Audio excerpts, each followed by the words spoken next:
Hello students, welcome to our channel. போன வீடியோல நம்ம chapter 3ல இருக்கிற important question and book back questions பத்தி பார்த்தோம்.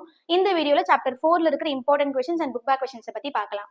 ஓகே, இப்போ chapter 4 transition and inner transition elements. இந்த chapterல இருக்கிற important question and book back questions உங்களுக்கு நான் explain பண்றேன்.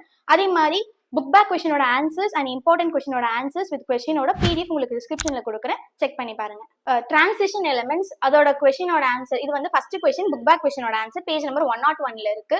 Transition metal as an element whose atom has an incomplete d subshell or which can give rise to cations with an incomplete d subshell. இதோட example வந்து நான் கொடுத்திருக்கேன் கீழே. Iron, cobalt, nickel and copper. இது வந்து 2 mark கொஸ்டினோட answer.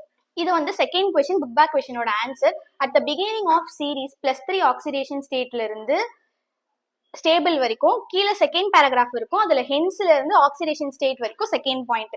அதுக்கு கீழே உங்களுக்கு நான் வந்து 4D சீரீஸோட கொஸ்டினோட ஆன்சர். ஸோ 4D சீரீஸ் எலமெண்ட்ஸ்ல அதோட எலமெண்ட்ஸ் அண்ட் அதோட ஆக்சிடேஷன் ஸ்டேட்ஸ் உங்களுக்கு நான் கீழே கொடுத்துருக்கேன், அதையும் நோட் பண்ணிக்கோங்க. இது வந்து 3 பாயிண்டா எழுதிக்கோங்க, 2 mark question. Next question, variation in EO M3+ by M2+ 3D series. இதுவும் புக் பேக் கொஸ்டின் தான். இதோட ஆன்சர் பேஜ் நம்பர் 108ல இருக்கு. த நெகட்டிவ் வேல்யூஸ்ல இருந்து அந்த பேராகிராஃப் ஃபுல்லா ரெக்வயர்ட் வரைக்கும், அதுக்கு கீழே இருக்கிற பேராகிராஃப்ல த ஹை ரிடக்ஷன் பொட்டான்சியல்ல இருந்து கீழே நார்மல் கண்டிஷன் வரைக்கும். இது 2 mark கொஸ்டின். 2 பாயிண்ட் இருக்கு, 2 பாயிண்ட்டுமே எழுதிக்கோங்க. Next Catholic properties. இது வந்து book inside 2 mark question. Transition metal act as a catalyst. இப்படிதான் கொஸ்டின் கேட்பாங்க. இன்கேஸ் அப்படி கேட்கறாங்கன்னா பேஜ் நம்பர் 110ல இருக்கு இதோட ஆன்சர். டிரான்சிஷன்ல இருந்து அந்த பேராகிராஃப் ஃபுல்லா, அதே மாதிரி அதுக்கு கீழே இருக்கிற பேராகிராஃப் த பை பாண்ட்ல இருந்து அல்கலி ஃபுல்லா. இந்த இது மட்டும் போட்டுக்கோங்க, ஈக்குவேஷன் மட்டும் டயக்ராம் ஈக்குவேஷனோட இருக்கும், அது கண்டிப்பா போடணும். இது வந்து transition metal acts as a கேட்டலிஸ்டோட answer. Next, preparation of acetic acid from acetaldehyde. இது வந்து பேஜ் நம்பர் 111ல இருக்கு. வெறும் ஈக்குவேஷன் மட்டும் எழுதுனீங்கன்னா போதும், 2 mark கொஸ்டின். நெக்ஸ்ட் கீழே ஜிக்னர் நாட்டா கேட்டலிஸ்ட். இது ஒரு இம்பார்ட்டன்டான 3 mark கொஸ்டின். உங்களுக்கு வந்து சப்டிவிஷன்ல 5 markல கேட்பாங்க. வேற ஒரு கொஸ்டின் கேட்டுட்டு அதுக்கு கீழே சப்டிவிஷன்ல இந்த கொஸ்டின் கேட்பாங்க. ஸோ இதுவும் படிச்சுக்கோங்க. இதுவும் ஈக்குவேஷன் மட்டும் எழுதுனீங்கன்னா போதும். கீழே அலாய் ஃபார்மேஷன் இருக்கும். இதுல 2 கொஸ்டின் கேட்பாங்க. ஒன்னு ஹோம் ரூத்தரி ரூல்னு கேட்பாங்க. அப்படி கேட்டாங்கன்னா அக்கார்டிங் டு ஹோம் ரூத்தரி ரூல்ல தான் அந்த ஃபுல்லா அந்த பேராகிராஃப் எழுதணும். இல்ல வெறும் டிரான்சிஷன் எலமெண்ட்ஸ் மட்டும் ஹோம் ரூத்தரி ரூல வச்சு சொல்லுங்க அப்படின்னு சொல்லி உங்க எக்ஸ்பிளைன் பண்ண சொல்லி கேட்டிருந்தாங்கன்னா டிரான்சிஷன் மெட்டல்ஸ்ல இருந்து எழுதிங்கன்னா போதும். நெக்ஸ்ட் கீழே ஃபார்மேஷன் ஆஃப் இன்டர்ஸ்டிஷியல் காம்பவுண்ட்ஸ். இதோட ஆன்சர் இங்க இருக்கு, கீழே கடைசியா கொடுத்திருப்பாங்க. அண்ட் இன்டர்ஸ்டிஷியல் காம்பவுண்ட்ஸ்ல இருந்து நான் ஸ்டாய்ச்சியோமெட்ரிக் காம்பவுண்ட்ஸ் வரைக்கும் எழுதணும். 2 பாயிண்ட் இருக்கும். கீழே எக்ஸாம்பிளும் நான் உங்களுக்கு மென்ஷன் பண்ணியிருக்கேன். இந்த 3 எக்ஸாம்பிளும் எழுதிக்கோங்க. Formation of complexes. இது வந்து book inside question. Transition elements எப்படி வந்து காம்ப்ளெக்ஸஸை ஃபார்ம் பண்ணணும்னு சொல்லி கேட்பாங்க. இது வந்து பேஜ் நம்பர் 112ல இருக்கு. அந்த பேராகிராஃப் ஃபுல்லா எழுதணும். எழுதிட்டு அதுக்கு கீழே உங்களுக்கு எக்ஸாம்பிளும் கொடுத்துருப்பாங்க, அதை மட்டும் எழுதுனீங்கன்னா போதும். அதுக்கு கீழே வந்து பொட்டாசியம் டைக்ரோமேட். இது வந்து 2025 பப்ளிக்ல கேட்டிருந்த கொஸ்டின். ஸோ இது வந்து இம்பார்ட்டன்டான 3 mark கொஸ்டின். இது வந்து போன வருஷம் பப்ளிக்ல 5 markல கேட்டிருந்தாங்க. பட் இது இம்பார்ட்டன்டான 3 mark கொஸ்டின் தான். இன்கேஸ் 5 markல கேட்டாங்கன்னா நீங்க ஃபுல்லா எழுதணும். 3 markல கேட்டாங்கன்னா நீங்க ஈக்குவேஷன் வரைக்கும் ஸ்டாப் பண்ணிக்கலாம். இது வரைக்கும் ஸ்டாப் பண்ணீங்கன்னா போதும். இங்க வந்து ஈக்குவேஷன் முடிஞ்சிருச்சு.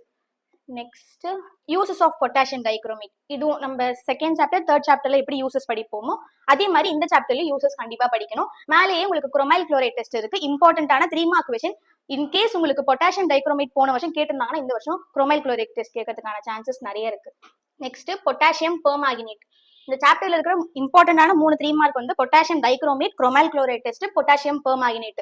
ஸோ இன்கேஸ் இந்த 2 கொஸ்டின் கேட்கலாம், இந்த கொஸ்டின் கேட்கறதுக்கான சான்சஸ் இருக்கு. So chromyl chloride test and potassium permanganate 2 கொஸ்டினையும் படிச்சுக்கோங்க. Next, Peyer's reagent. இது வந்து 2 markல மோஸ்ட்லி கேட்பாங்க. இன்கேஸ் 2 markல கேட்டாங்கன்னா பேஜ் நம்பர் 117ல இருக்கு இதோட ஆன்சர். இது புக் இன்சைட் ஆன்சர். இதோட ஆன்சர் வந்து அந்த பேராகிராஃப்ல இருக்க 3 லைன் எழுதினா போதும். கீழே அதுக்கு ஒரு அசிட்டிக் மீடியம்ல ஈக்குவேஷன் ஒன்று கொடுத்துருக்காங்க, அந்த ஈக்குவேஷன் எழுதிக்கோங்க போதும். யூசஸ் ஆஃப் பொட்டாசியம் பெர்மாங்கனேட்டும் படிச்சுக்கோங்க. அதுலயே உங்களுக்கு பேயஸ் ரீஏஜென்ட்டோட ஒரு பாயிண்ட் வரும். நீங்க யூசஸ் படிச்சிருந்தீங்க, உங்களுக்கு பேயஸ் ரீஏஜென்ட் இன் கேஸ் கேட்டிருக்காங்க, உங்களுக்கு ஆன்சர் தெரியலனா இந்த பாயிண்ட் கூட எழுதிக்கலாம். Next, position of lanthanoids in periodic table. இது வந்து book back answer, book back கொஸ்டினோட ஆன்சர், 4th one. இதோட ஆன்சர் பேஜ் நம்பர் 118ல கீழே ஸ்டார்ட் ஆகும். ஆக்சுவல் பொசிஷன்ல இருந்து நம்பர் 6 வரைக்கும் வரும். அதே பாயிண்ட்ல இந்த 6th பீரியட்ல இருந்து ப்ராப்பர்ட்டிஸ், அதோட 3rd லைன் ப்ராப்பர்ட்டிஸ், அதுக்கப்புறம் அதுக்கு பக்கத்திலேயே தேர்ஃபோர்ல இருந்து பீரியாடிக் டேபிள் வரைக்கும் எழுதணும். கீழே சிமிலர்லின்னு இருக்கும். இந்த 3 பாயிண்ட்ஸ்க்கு கீழே சிமிலர்லின்னு இருக்கும், அது வந்து கெமிக்கல் ப்ராப்பர்ட்டிஸ் வரைக்கும் எழுதணும். இதோட ஆன்சர் இங்கேயும் கண்டினியூ ஆகும். லாந்தனாய்ட் ஹேவ் ஜெனரல் எலக்ட்ரானிக் கான்ஃபிகரேஷன் கொடுத்து இது பேஜ் நம்பர் 120ல இருக்கு. இது நான் மென்ஷன் பண்ணியிருக்கேன். இது அதோட electronic configuration and all these elements have similar physical and chemical properties hence a separate position is provided to inner transition elements. இது நான் ஆட் பண்ணியிருக்கேன் இந்த பாயிண்ட். ஸோ உங்களுக்கு படிக்க ரொம்ப கஷ்டமா இருக்குன்னா இந்த பாயிண்ட் கூட நோட் பண்ணிக்கோங்க. The common oxidation state of lanthanoids is +3. அந்த பாயிண்ட் எழுதிக்கோங்க. Next atomic and ionic radii, இது வந்து 7th கொஸ்டின் புக் பேக் கொஸ்டினோட answer.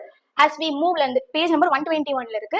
as we move across 4f சீரிஸ்ல இருந்து lanthanide contraction வரைக்கும் ஃபர்ஸ்ட் பாயிண்ட். அதுக்கு கீழே consequences of lanthanide contraction, இது வந்து consequences of lanthanide contraction வந்து 2025ல கேட்ட பப்ளிக் கொஸ்டின். ஸோ இன்கேஸ் உங்களுக்கு கேட்கறாங்கன்னா இது ஃபுல்லா எழுதிட்டு கீழே கான்சிக்வன்சஸும் எழுதணும்.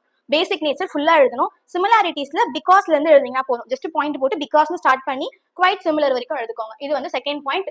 பின்னாடி பேஜ்ல உங்களுக்கு மேல வந்து கொஞ்சம் கண்டினியூ ஆயிருக்கும். இந்த எலிமெண்ட்ல இருந்து டிரான்சிஷன் சீரிஸ் வரைக்கும் வரும். இது வந்து 7th ஒன்னோட ஆன்சர். கீழேயே 5th ஒன் புக் பேக் கொஸ்டினோட 5th ஒன் ஆன்சரும் இருக்கும். 14 எலிமெண்ட்ஸ்ல இருந்து கீழே கால்டு ஆக்டனாய்ட்ஸ்னு இருக்கும். அது வரைக்கும் எழுதிட்டு அதோட எக்ஸாம்பிள் த்ரோனியம், யுரேனியம், புளூட்டோனியம் மூணு அதோட எக்ஸாம்பிளா எழுதிக்கோங்க. 2 மார்க் கொஸ்டின். நெக்ஸ்ட் லாந்தனாய்டு ஆக்டனாய்டோட டிஃபரன்சியேஷன் 5 மார்க் கொஸ்டின். இதுல மொத்தமே உங்களுக்கு 6 பாயிண்ட் தான் இருக்கு. 6 பாயிண்ட்டும் படிச்சுக்கோங்க. 6 பாயிண்ட் ஃபுல்லா எழுதுனீங்கன்னா 5 மார்க் போடுவாங்க. இல்ல உங்களுக்கு பாயிண்ட்ஸ் இன்னும் தெரியும்னா கூட தாராளமா எழுதலாம். நெக்ஸ்ட் புக் பேக் 17th கொஸ்டினோட ஆன்சர். பாயிண்ட் வந்து 6th பாயிண்ட் ஃபுல்லா எழுதணும். எழுதிட்டு நான் இங்க கொஞ்சம் ஆட் பண்ணிருக்கேன். This is due to increase in nuclear change corresponding to the filling of d electrons. இது வந்து இந்த பாயிண்ட் நான் எக்ஸ்ட்ராவா ஆட் பண்ணிருக்கேன். ஸோ இந்த பாயிண்ட் ஃபுல்லா எழுதிட்டு இந்த பாயிண்ட் நீங்க ஆட் பண்ணி எழுதிக்கோங்க. இது புக் பேக் 17th ஆன்சர். அதுக்கு கீழே புக் பேக் 24th ஆன்சர் இருக்கு. அந்த பாயிண்ட் ஃபுல்லா எழுதினீங்கன்னா போதும். 2 மார்க் கொஸ்டின் ரெண்டுமே. ஸோ ரெண்டுமே நோட் பண்ணிக்கோங்க. ஓகே, டிரான்சிஷன் மெட்டல்ஸ் ஆன்சர் பார்த்தாச்சு. 4D சீரிஸ் எலிமெண்ட்ஸோட ஆன்சரும் பார்த்தாச்சு. இன்னர் டிரான்சிஷன் மெட்டலோட ஆன்சர் பார்த்தாச்சு. ஆக்டினாய்ட்ஸ் பார்த்தாச்சு. லாந்தனாய்டு ஆந்தனாய்டு பீரியாடிக் டேபிள் பார்த்தாச்சு. ப்ரிப்பரேஷன் ஆஃப் டைக்ரோமேட் பார்த்தாச்சு. கான்ட்ராக்ஷன் பார்த்தாச்சு. இதோட ஆன்சர் வந்து உங்களுக்கு நான் பிடிஎஃப்ல கொடுத்துருக்கேன். ஸோ பிடிஎஃப்ல உங்களுக்கு இருக்கும். நெக்ஸ்ட் இன்னர் டிரான்சிஷன் காம்பவுண்ட்ஸ் பார்த்தாச்சு. இதோட ஆன்சர் பிடிஎஃப்ல இருக்கும். இதோட ஆன்சர் உங்களுக்கு பிடிஎஃப்ல இருக்கும். இதுவும் பிடிஎஃப்ல இருக்கும். இதோட ஆன்சர் நம்ம பார்த்தாச்சு. நெக்ஸ்ட் லாந்தனாய்டு ஆந்தனாய்டு அந்த டிஃபரன்சியேஷனும் பார்த்தாச்சு. மீதி இதுல இருக்கிற கொஸ்டின்ஸோட ஆன்சர் இப்போ இதுல 24th கொஸ்டின் பார்த்தாச்சு, 17 பார்த்தாச்சு. மீதி இதுல இருக்கிற ஆன்சர்ஸ் வந்து உங்களுக்கு பிடிஎஃப்ல கொடுத்துருக்கேன். அதே மாதிரி இம்பார்ட்டன்ட் கொஸ்டின்ஸும் உங்களுக்கு பிடிஎஃப்ல ஆன்சரோட பேஜ் நம்பரோட கொடுத்துருக்கேன். அவ்வளவுதான். இந்த சாப்டர் ரொம்ப சின்ன சாப்டர் தான். ஸோ படிச்சுக்கோங்க. ஸோ இதுல வேற ஏதாவது டவுட்ஸ் இருந்தா கமெண்ட் செக்ஷன்ல சொல்லுங்க. தேங்க்யூ.